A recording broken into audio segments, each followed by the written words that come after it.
자, 한국의 추석 연휴가 있었던 지난 일주일 미국 증시의 흐름은 전반적으로 반등을 시도하는 모습을 보여주기도 했습니다. 4주간의 조정에서 벗어나는 모습을 보이기도 했었는데요. 그렇지만 금요일만 놓고 보면 시장이 하락을 했습니다. 그 이유는 다 아시겠지만 트럼프 대통령의 코로나19 양성 판정이 나오면서 그만큼 시장 변동성을 야기하고 있습니다. 전반적인 지수들의 흐름을 보시면은 다우존스, S&P, 스몰캡, 나스닥 포함 다 상승을 큰 폭으로 했습니다. 특히 스몰캡 2000, 그러니까 러셀 2000이라고 하죠. 이쪽의 상승폭이 상당히 두드러지게 나타났습니다. 자, 그렇다 보니까 금요일만의 추세를 놓고 또 지난주의 추세를 놓고 보면 중소형주 투자에 대해서 매력도가 높다라는 의견이 올라오기도 하고 있습니다. 하지만 여기서 이제 우리가 얘기해 드리는 것은 여러 가지 모델들을 들여다봤었을 때 결과는 미국 중소형주의 매력도가 상존하기는 하지만 여기에 집중적으로 투자하기에는 아직 시기상조다라고 말씀을 드리고 있습니다. 네.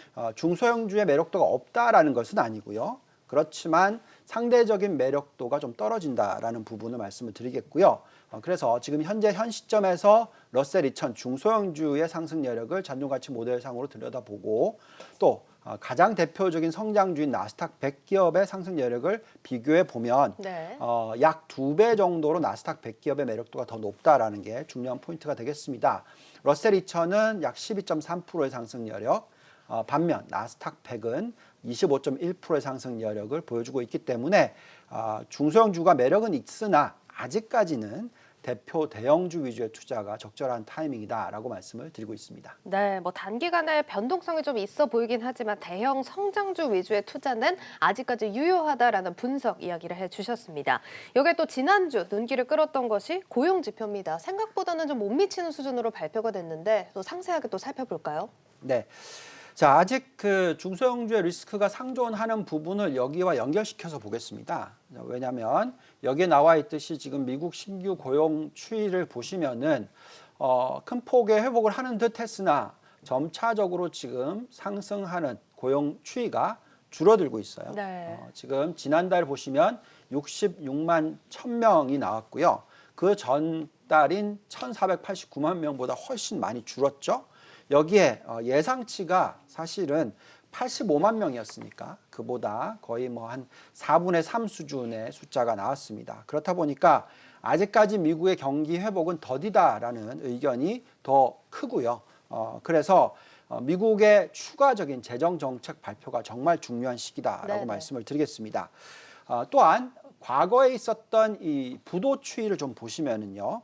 코로나19 사태로 인해서 미국 기업들 중에서 부도가 지금 일어나고 있는 기업들의 추이를 보시면 10억 달러 이상의 부채를 가지고 있는 기업 수, 저게 이제 빨간 선입니다. 지금 네. 보시면은 많이 올라오고 있어요. 2020이어야 되는데 2000으로 돼 있네요. 2020 빨간 선. 네. 지금 현재까지 45개 기업들 지금 많이 올라오고 있습니다. 보시면 과거 2009년이나 2002년이나 비슷한 수준, 훨씬 2002년보다 더 높은 수준의 부도율이 나오고 있어요. 네. 그래서 자, 이런 모습을 보고 있으면 아직까지는 경기가 좀 부족하다. 또한 리스크가 상존한다라고 말씀드릴 수 있을 것 같습니다. 다만 만약에 코로나19 백신이 개발이 되고 또 추가 재정 정책이 통과가 된다면 중소형주의 상승은 계속 이어질 수도 있다라고 말씀을 드리고 있습니다.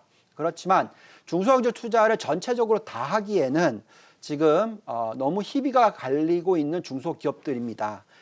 가치주도 있고 성장주도 있는데 성장주일수록 부채 비율이 높기 때문에 그 리스크가 높고요. 그래서 우리가 중소형주의 매력도가 상존은 한다고 말씀드렸기 때문에 일정 부분 투자를 하지만 그래도 투자의 초점은 중소형주 중에서 가치 관련된 밸류 ETF 네네. 쪽에 초점을 맞추실 필요가 있습니다. 여기에 지금 올라왔는데요. 보시면은 대표적인 가치와 성장 중소형주 ETF가 있는데 가치 ETF는 IWN이라고 해서 이 종목이 있고요. 반면 성장주 ETF는 IWO라고 있습니다. 전체 중소형주는 IWM이고요. 이 세 개의 ETF 중에서 저희가 얘기하고 있는 것은 적극적으로 IWN으로 초점을 맞춰라. 즉 가치주 위주의 ETF 투자가 중요하다라고 말씀을 드리겠습니다. 네. 중소형주 중에서 지금 굉장히 저평가되어 있고 고배당을 할 수 있고 또한 펀더멘털 튼튼한 그런 기업들이 있는데 그 기업들의 상승 여력은 지금 46%가 나오고 있고 반면에 성장주의 상승 여력은 12%대가 나오고 있으니까 거의 뭐 3, 4배 수준이다라고 보시면 되겠고요. 그렇기 때문에 중소형주 중에서 가치주에 초점을 맞춰야 되는 것을 말씀을 드립니다. 또한 아직까지도 미국 투자가 유효하다는 점, 즉 부도 기업들이 과거 2009년처럼 많이 올라오고 있기는 하지만 이는 기업의 숫자일 뿐이지 전체적인 부도 금액으로 따지면 과거에 비교했을 때 굉장히 낮다라고 보여집니다. 여기 지금 차트 올라오죠. 과거에 있었던 2008년, 2009년 이 금융위기 때의 이 연체율 보시면은 뭐 7%를 훨씬 뚫고 올라갔었죠. 근데 지금 현재 은행권의 연체율은 아직까지 2%에 도달하지도 않았습니다. 그래서 물론 부도 기업이 늘어나고 있는 건 사실이에요. 그렇지만 전체적으로 큰 금액으로 놓고 봤었을 때는 아직까지는 과거하고 비교해 보기에는 무리가 있다라고 판단이 듭니다. 그래서 중소형주 투자 유효하고 미국 투자 유효한데 될 수 있으면 어떻게 보면 초점을 맞추는 종목들이 중요하고 ETF가 중요하다는 말씀 드리겠습니다. 네, 전반적으로 계속해서 적극적인 미국 투자는 유효하다라는 의견 계속해서 이야기를 주고 계신데요. 이 중에서도 사실 이제 가치 위주의 ETF 또 이제 IWN입니다. 46% 상승 여력, 평균 상승 여력이 46%대로 나타나고 있다는 점 유념을 해보셔야겠습니다. 하지만 이제 아직까지 나스닥 성장주에 대한 우려들이 또 큽니다. 투자금이 많이 몰려 있는 만큼 관심도 큰데요. 과열 우려감 계속해서 나오고 있습니다. 이 부분은 또 어떻게 대응을 해봐야 될까요? 네. 자, 지난 한 달로 놓고 보면 나스닥의 퍼포먼스가 그렇게 좋지 않죠. 오히려 중소형주의 퍼포먼스가 좋습니다. 그렇다 보니까 이제 성장주는 끝난 게 아니냐, 뭐 또는 좀 쉬어가야 된다, 뭐 그런 의견들이 올라오고 있어요. 저도 좀 쉬어가야 된다라는 의견에 대해서는 계속 뭐 인정을 한다라고 말씀드립니다. 왜냐하면 워낙 지난 5개월 동안 너무 많이 올랐으니까 네. 상승폭이 상대적으로 훨씬 높다 보니까 좀 쉬어가야 된다라고 말씀을 드립니다만 이게 끝난 건 아니다라고 계속 말씀을 드리고 있어요. 그래서 전체 글로벌 투자 포트폴리오 중에서 미국 나스닥 위주의 투자를 적어도 한 70% 정도는 해야 된다라고 계속 얘기를 해드리고 있어요. 자, 그 이유를 놓고 보면은 아직까지도 상대적인 매력도에 있어서 나스닥 100기업, 나스닥 대표 성장주의 상승 여력이 다른 어떠한 지수들보다도 2배 가까이 되는 상승 여력을 가지고 있다는 게 중요할 것 같습니다. 여기에 나와 있듯이 오른쪽에 나스닥 100 지수의 상승 여력은 25.1%가 나오고 있고요. 또 그거보다 더 많은 종목들, 성장주들이 들어가 있는 나스닥 전체 지수의 상승 여력은 17.2%가 나오고 있습니다. 그래서 기본적으로 이 상승 여력들이 다른 지수들보다 높습니다. 글로벌 평균이 약 한 13%니까 네. 그것보다도 나스닥은 1.5배 정도, 나스닥 100은 2배 정도의 상승 여력을 가지고 있다라는 말씀을 드리겠고요. 또 미국 전체 지수들을 놓고 보더라도 다우존스와 S&P 500을 좀 한번 올려주시면 다우존스의 상승 여력이 13.2%, S&P 500 지수가 11.3%니까 역시나 나스닥과 나스닥 100이 1.5배, 2배 이상의 상승 여력을 보여주고 있어서 아직까지는 성장주 위주의 투자, 나스닥 위주의 투자가 유효하다라고 말씀을 드립니다. 여기서 좀 더 나아가서 중요한 것은 100개 기업이 아니라 그중에서 더 세밀하게 우리가 들여다보고 있잖아요. 네. 그래서 항상 대표 종목들을 들여다보고 대장주들을 들여다봐야 되는데 우리가 현 시점에서 빵이나 마갓 뭐 이런 종목들을 포함한 13개 대표 종목들의 상승 여력을 여기에 한번 짚어보시면 여기에 나와 있듯이 13개의 평균 숫자가 아주 좋은 럭키한 숫자네요. 77.7%가 나오고 네. 있습니다. 그렇다 보니까 아까 나스닥 100기업의 상승 여력이 25.1%니까 이거의 3배 정도 수준이라는 것이죠. 즉 점점 이 성장주에 있어서는 성장 대형주의 매력도가 더 높다. 가장 높다라고 말씀을 드릴 수 있을 것 같습니다. 그래서 계속 현 시점에서는 나스닥 그리고 또 나스닥의 대표 종목들에 초점을 맞추셔야 된다 말씀을 드리고 있고요. 여기서 또 바이든 대통령이 된다. 바이든이 당선이 된다. 네. 그렇게 됐었을 때 법인세 올릴 수 있잖아요. 그래서 21%에서 28%로 올렸을 경우에 대형주들이 큰 영향을 받지 않겠느냐라는 우려가 있기도 합니다. 그래서 28%를 반영해서 상승 여력을 한번 또 다시 계산을 해봤더니 여기에 지금 나와 있듯이 77.7%에서 떨어지기는 합니다. 얼마로 떨어지냐면 평균적으로 54%까지 떨어집니다. 근데 54%면 나스닥 100의 2배 수준이죠. 네. 그래서 역시나 바이든이 당선이 돼서 법인세를 올린다 하더라도 아직까지는 이 대형주 위주의 투자, 성장 대형주 위주의 투자, 또 팡이나 마가 이런 종목의 투자들이 중요하다는 말씀 또 드리겠습니다. 네, 이렇게 13개 대표 성장주에 대한 상승 여력도 한번 체크를 해봤는데요. 바이든 후보가 당선이 유력하다고 하더라도 퀄컴 같은 경우는 277% 높게 상승 여력이 나타나고 있다는 점 참고를 해보셔야겠습니다. 자, 그리고 여기에 대선이 또 한 달 앞으로 다가왔습니다. 양 후보 또 변수 요인이 많은 만큼 유망 섹터들을 또 꼽아봐야 될 텐데요. 어떤 종목군에 저희가 또 유의를 해서 살펴봐야 될까요? 네, 자 지금이 참 힘든 시기인 건 맞아요. 네. 왜냐하면 만약에 당선이 누가 될지 좀 확실하게 좀 알 수만 있다면 네.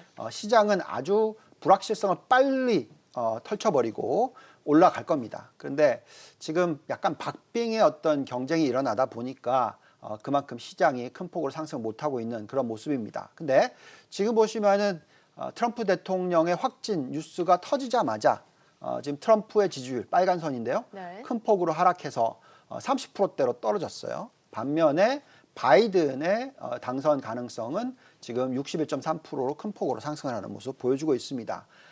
물론 이 차트만 보고 있으면 바이든이 당선될 것 같습니다. 그렇지만 아직까지 변수는 있죠. 왜냐하면 이번에 만약에 코로나를 잘 극복하고 네, 또 네. 대선 유세에 나타난다면 동정표 플러스 대단하다 이런 그 호의적인 그런 표를 받을 수도 있습니다. 그래서 누가 당선될지 정확하게 모르는 상황에서는 그럴 때는 누가 되든지 괜찮은 업종 이쪽을 들여다봐야 되겠는데 저희가 판단하기에는 이 가장 대표적인 업종이 바로 신재생 에너지 업종이다라고 네. 말씀을 드릴게요.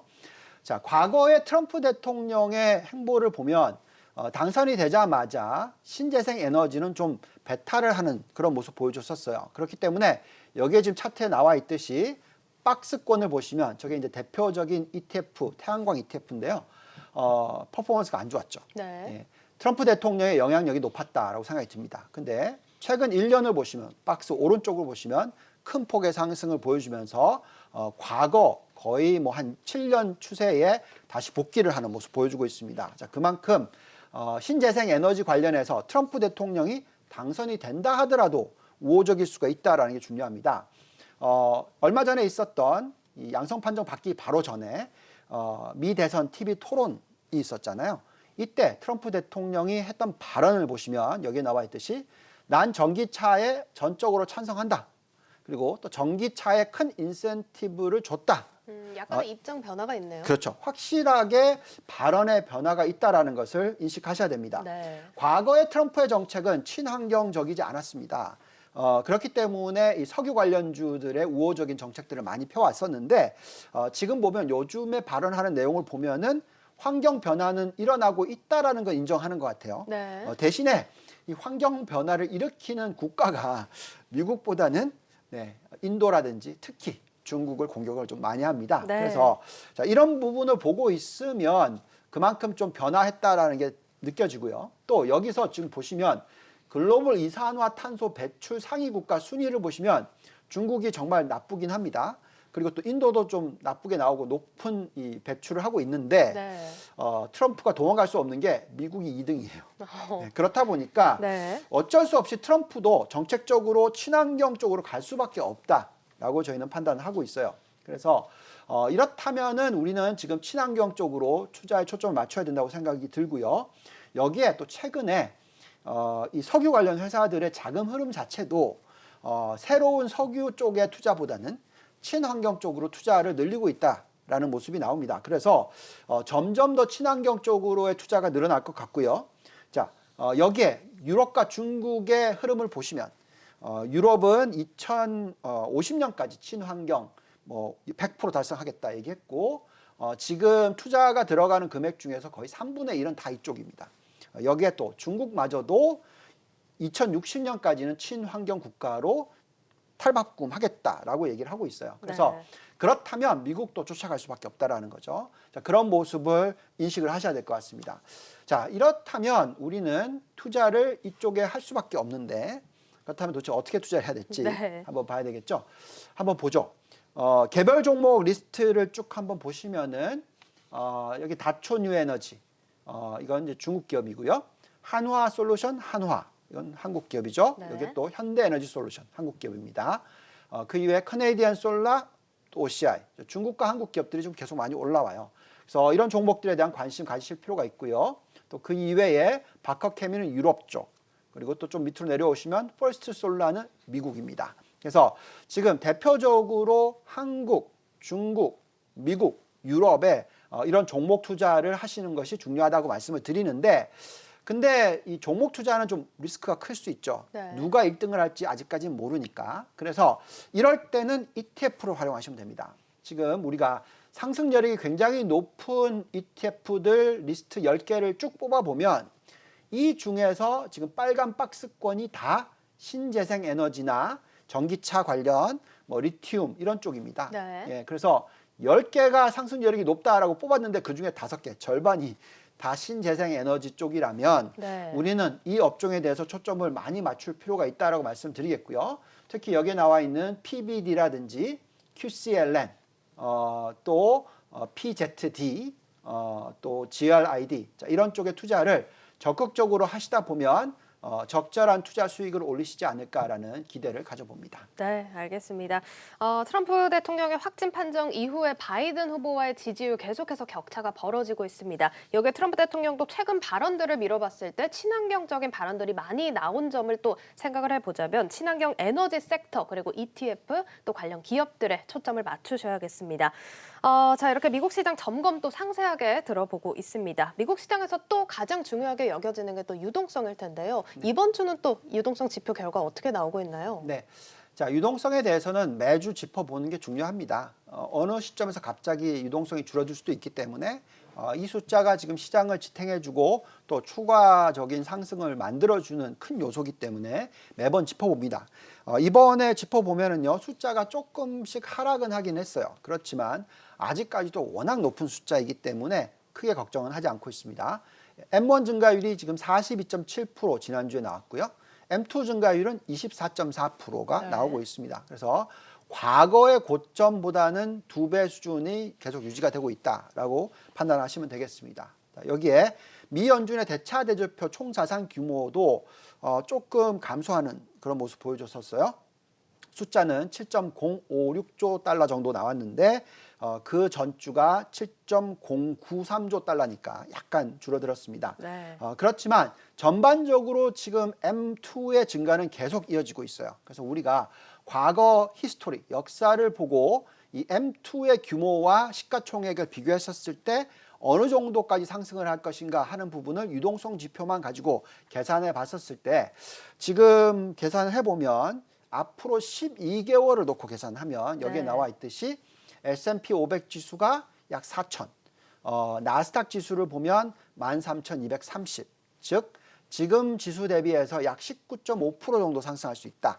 유동성으로 놓고 보면 그런 계산이 나옵니다. 그래서 이렇다면은 적극적으로 미국 증시를 긍정적으로 보는 게 맞다라고 말씀드리고요. 또한 가장 고점, 뭐 이루어질지는 모르겠으나 정말로 거품에 거품을 더했을 때는 어느 정도까지 갈 수 있느냐의 숫자를 보시면 나스닥 같은 경우에는 14,400포인트. 자, 지금 지수 대비해서 66.2%, S&P 500은 4,685포인트. 지금 대비해서 약 40% 정도 상승 여력이 있다고 나오니까 아직까지 여유가 있다라는 거죠. 그래서 유동성 지표를 놓고 봤었을 때 아직은 미국 증시에 대해서 적극적으로 들여다보시는 것이 유효하다라는 말씀 또다시 드리겠습니다. 네, 저희가 매주 이렇게 유동성 지표를 통해서도 미국 증시 상황 파악을 해보고 있는데요. 아직은 계속해서 미국 증시에 대한 투자가 유효하다라는 의견이 가장 중요한 포인트일 것 같습니다. 자, 그리고 또 최근 들어서 계속해서 글로벌 시장, 지수별 상승 여력도 계속해서 점검을 해주고 계신데 이번 주 또 어떤 변화가 있나요?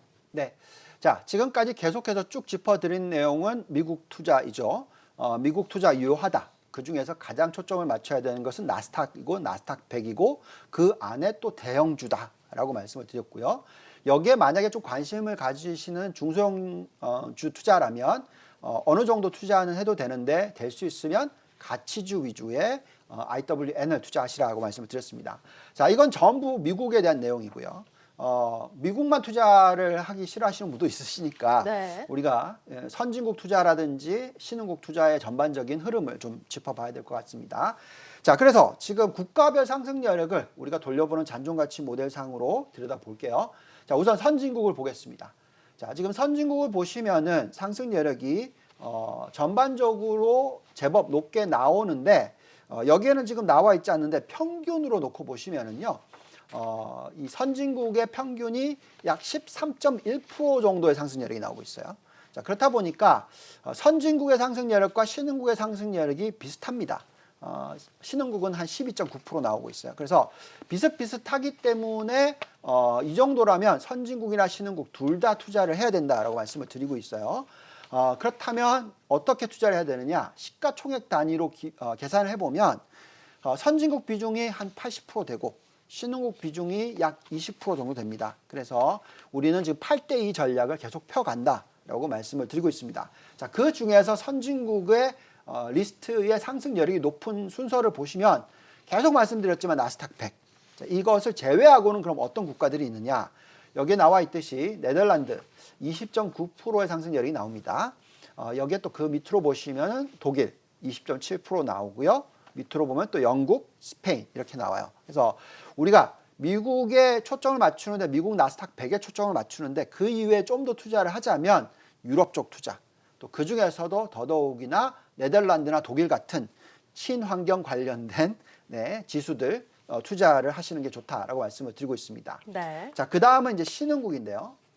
신흥국 투자에 있어서는 전반적으로 지금 상승 여력이 선진국, 신흥국 비슷하다고 말씀을 드렸어요. 그렇지만 월등하게 높게 나오는 국가들을 뽑아보면 딱 3개의 국가가 나오는데요. 대만과 한국, 그리고 베트남이 올라옵니다. 자, 더더욱이나 가장 큰 상승 여력을 보여주는 국가는 대만이고 이 숫자가 거의 32%니까 나스닥 100보다도 훨씬 더 높은 그것의 한 1.5배 정도 수준인 32% 정도가 나옵니다. 그 다음이 코스닥, 코스피 이 순서거든요. 21.6%, 21.3%. 그래서 한국에 대한 투자도 끈을 놓지 않으시는 게 좋습니다. 특히 성장주 관련된 투자들 유효하다고 말씀을 드리고 있고요. 또 마지막으로는 베트남. 이렇게 이 3개의 국가의 공통점은 뭐냐? 그만큼 성장주 투자가 유효한 국가들. 제조 기업이 튼튼한 국가들이다 말씀을 드리겠고 IT, 바이오, 신재생 에너지 등등의 매력도가 있다라는 말씀 드리겠습니다.